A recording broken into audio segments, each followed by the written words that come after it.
There is a brown plastic bottle sitting in your bathroom cabinet right now. 3% hydrogen peroxide. You paid about $1 for it, you bought it for a scraped knee, and it has been sitting there ever since. Between you and me, that dollar bottle is the best toilet bowl cleaner in your house, and almost nobody uses it that way. I have spent 30 years in residential plumbing. I learned the trade from my Uncle Ray, who never once bought a specialty cleaner with a fancy label when something plain would do the same work. He is the one who showed me this, standing in a customer's bathroom, holding up a brown bottle like he had just pulled one over on somebody. Here is what I want you to do tonight. Half a cup to a full cup of that peroxide poured straight into the bowl right before bed. That is it. Then go to sleep. What happens in that bowl overnight is not a gimmick. It is chemistry you can watch with your own eyes. And in the morning, you get one soft pass with the brush, one flush, and a bowl that looks better than it has in months. No chlorine smell. Nothing that hurts a septic system. About $1 of product against $5 to $8 for the bottle with the bright label. I am also going to tell you the one job in that bowl peroxide cannot do, because if nobody tells you that, you end up thinking the method failed when it did not. Let's get into it. Item 1. Number 1. Buy the right bottle and know how old it is. 3%. That is the number. That is the plain household strength that has been on drugstore shelves your whole life, and it is the only one I want you using in a toilet. You will see stronger stuff sold for hair, for cleaning, for pool work. 10%, 12%, 35% food grade. Leave every bit of it on the shelf. Those will burn skin and eyes, and there is no job in a toilet bowl that needs them. Buy it in the brown bottle it comes in. Peroxide breaks down in light. That is the entire reason the manufacturer uses a dark bottle, and if you pour it into something clear and set it near a window, in a couple of months you own a bottle of water. And here is the part people skip. Check whether your bottle is still any good. An opened bottle has about 6 months of useful life, less in a hot, steamy bathroom. The test takes 2 seconds. Pour a splash into your sink drain, right around the strainer. If it fizzes, you are in business. If it runs down flat like water, that bottle is done, and every treatment you have run lately did nothing at all. Write the date you opened it on the label with a marker. A 16-ounce bottle runs about $1. A cup is 8 ounces, so you are looking at 50 to 75 cents a treatment, against $5 to $8 for a specialty bowl cleaner 2 aisles over. Most of that money is packaging, and the working part of it is bleach. Item 2, the bedtime pour, and why the timing matters more than the amount. Right before bed. That is the slot. Not after dinner, not in the afternoon. The reason is the simplest one there is: contact time. Peroxide does not work on contact the way a solvent does. It works over hours, and every flush dumps your working solution down the drain line and starts you over at 0. Bedtime buys you 6 to 8 hours of nobody touching that bowl. That is the whole thing. So, half a cup to a full cup poured straight into the standing water. A bowl that has been neglected a while gets the full cup. A bowl you are just maintaining is fine with half. Do not flush after you pour. I know that feels wrong. People pour something in a toilet and their hand goes to the handle out of pure habit. Keep your hand off it. Do not scrub first either. Let it sit on what is actually there. Scrubbing first knocks the top layer loose and gives the peroxide less to grab, and you are brushing in the morning anyway. 9 times out of 10, this gets ruined by somebody in the house who gets up at 2 in the morning and flushes without knowing. Tell them, or lay a piece of tape over the handle. Then you are not standing there at sunrise wondering why nothing happened. Item 3. Read the fizz because it is telling you where your problem is. Stand there a minute after you pour and watch. You are going to see foam, fine white foam, building along the waterline and creeping up under the rim. That foam is not a show. That foam is a report. Hydrogen peroxide is water carrying one extra oxygen atom, and it is unstable. When it meets organic material, bacteria, biofilm, anything living or recently living, that material carries an enzyme that rips the extra oxygen loose. The oxygen comes off as gas. Gas in liquid is foam, which means it only foams where there is something organic to react with. So watch where it happens. A heavy white band right at the waterline tells you that ring you have been staring at is biofilm, not mineral. Foam creeping out from under the rim tells you there is a colony living up in there where your brush has never once reached. Water that just sits flat and quiet tells you the bowl is cleaner than you thought. I have stood in bathrooms where the homeowner swore the toilet was spotless, poured half a cup in, and watched the water line go white like the head on a beer. Ask me how I know what a neglected bowl looks like. Watch it 5 minutes, then leave it alone. The reaction keeps working quietly for hours after the visible foam settles.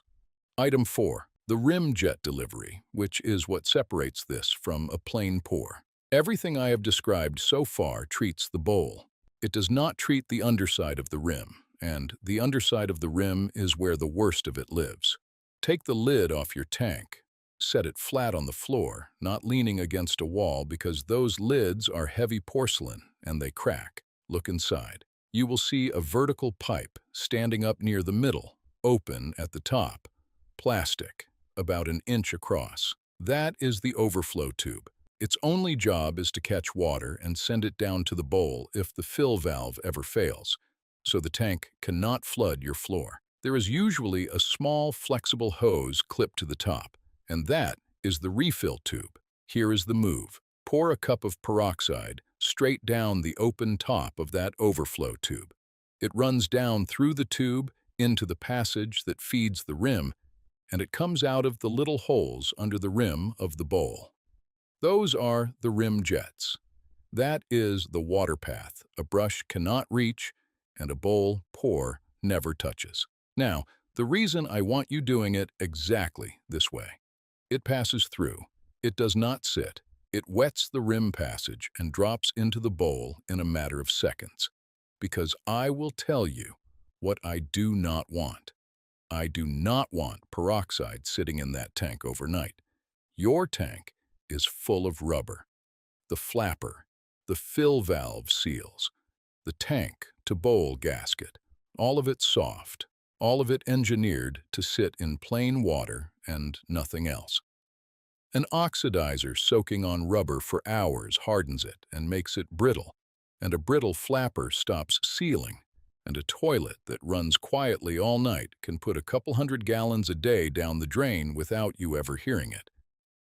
Those blue tablets people drop in the tank do the same thing, just slower. Pass through, yes. Soak, no. Put the lid back on and go to bed. Quick word while that bowl works overnight. If this is the kind of fix you like, my book, 101 Ways to Unclog Any Drain, is built the same way.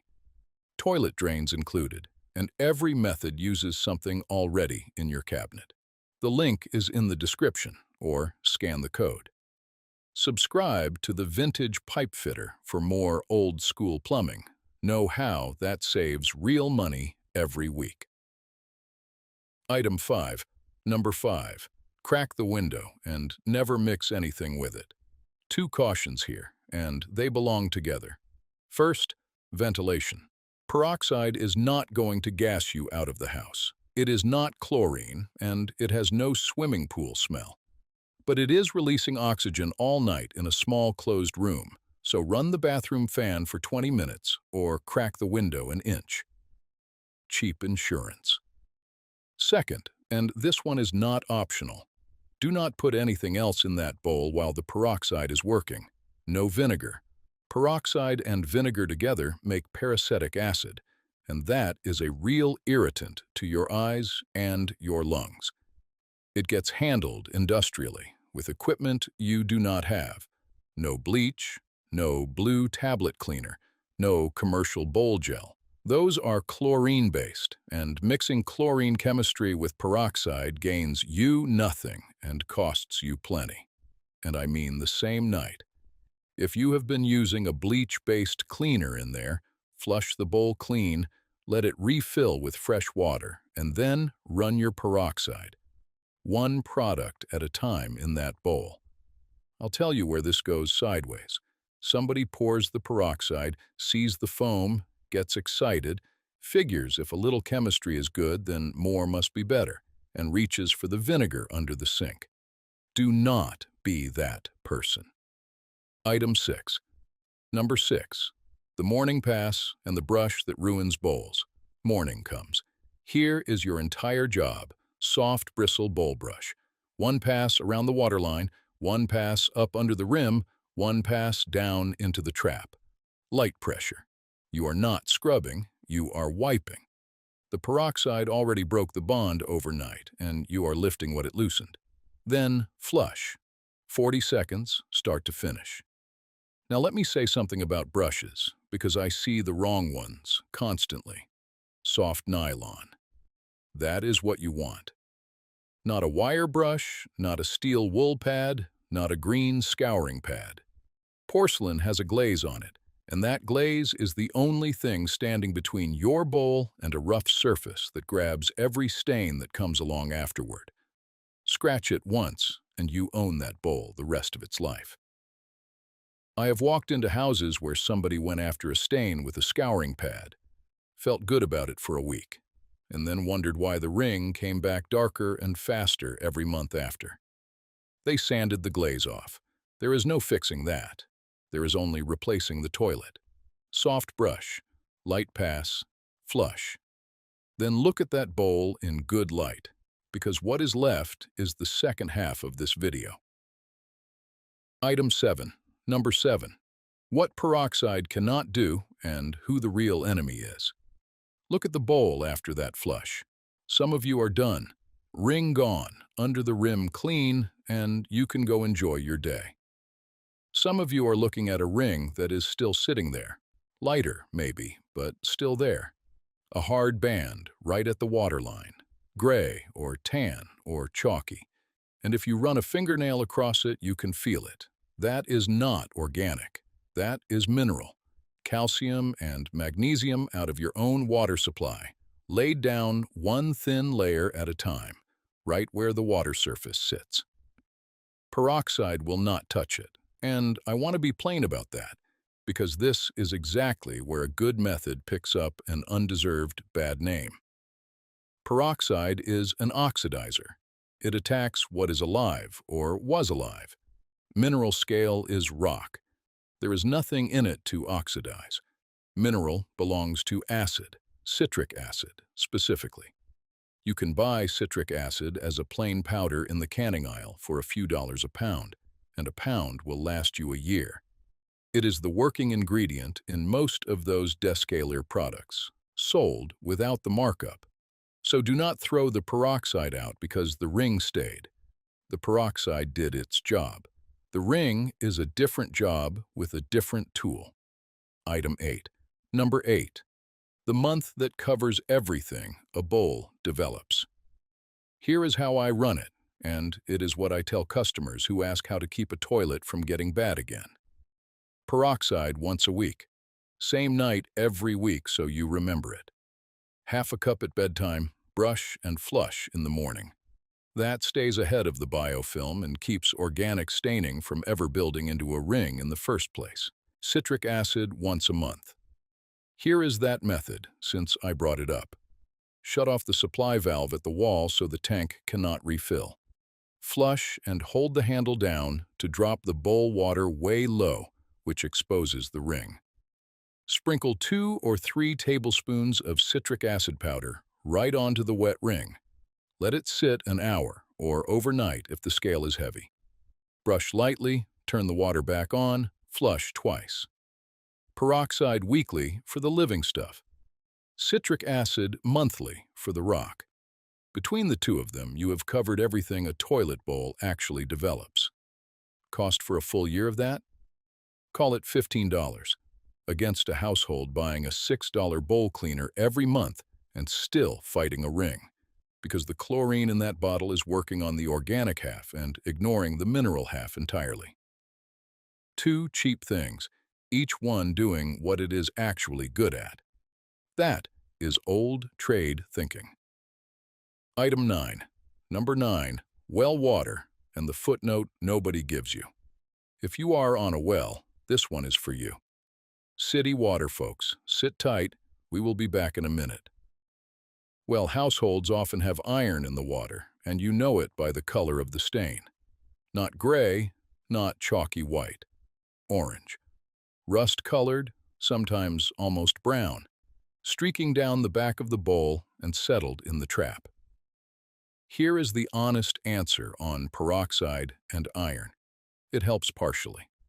It will lift some of the fresher surface staining, because there is usually organic material bound up in it. But iron staining is a mineral deposit at heart, and a fair share of it is going to sit right where it is no matter how many nights you run this.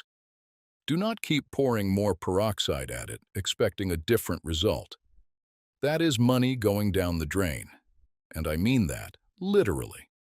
For iron, use something built for iron.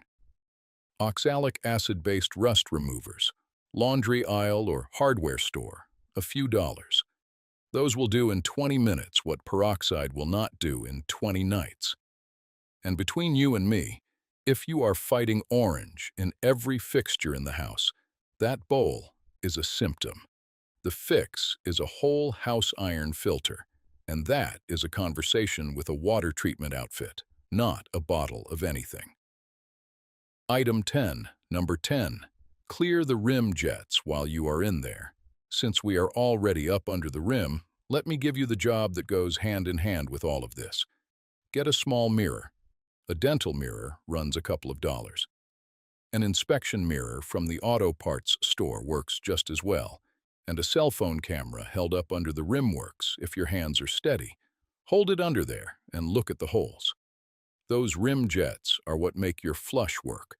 Water leaves them at an angle, spins around the bowl, and that swirl is doing the actual cleaning during every flush.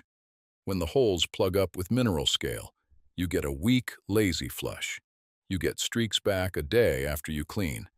And 9 times out of 10, the homeowner blames the toilet and starts pricing a new one. Clearing them costs nothing. A straightened paperclip, a piece of stiff wire, a small Allen wrench. Work it into each hole with a gentle twist. Do not gouge, just clear. Best time to do it is the day after a citric acid treatment, while the scale is soft. You will find 20 or so holes around a standard bowl. Go around all of them. 10 minutes. I have brought back toilets the homeowner had already written off using a paperclip. Item 11. Number 11. When it is not a cleaning problem at all. Last one, and this is the honesty part. If you have run the peroxide, you have run the citric acid. That bowl is genuinely clean, and you still smell sewer gas in the bathroom. Stop cleaning. Cleaning is not your problem. That smell is coming from one of 3 places, and the bowl is not one of them.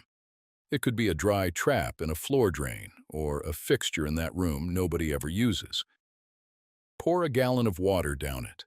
If the smell goes away, you found it, and a splash of mineral oil on top afterward slows the evaporation down. It could be the wax ring under the toilet giving out, letting gas up around the base. You will often feel the toilet rock a little when you sit down. That is a $10 wax ring. Pulling a toilet is a real job, but it is a doable one for plenty of you. Or it is a venting problem inside the walls, and that one is not a homeowner job. And I will say what I always say. Main sewer line work, gas lines, anything that needs a permit pulled, that belongs to a licensed plumber. Knowing which jobs are yours and which ones are not is most of what keeps a house out of trouble. Before you go, the book runs on the same thinking. 101 Ways to Unclog Any Drain covers the whole house. Kitchen, tub, shower, laundry, floor drains, the main line. Every clog you handle yourself is $150 to $400 you keep. It is linked below the video. Stay with the vintage pipe fitter if you want. Know how like this landing every week. Bonus tip stinger. One more thing, and it is going to bother you once I say it. That brush you just used goes back in its little holder wet, and it sits there in the dark in a puddle of its own drip water. That caddy is the filthiest object in your bathroom, and it is not close. Pour an inch of peroxide into the bottom of the holder. Just an inch. Let the brush drip into it. It stays sanitized, it quits smelling, and you top it off every couple of weeks out of the same dollar bottle. Uncle Ray used to say the tool is part of the job. He was right about most things.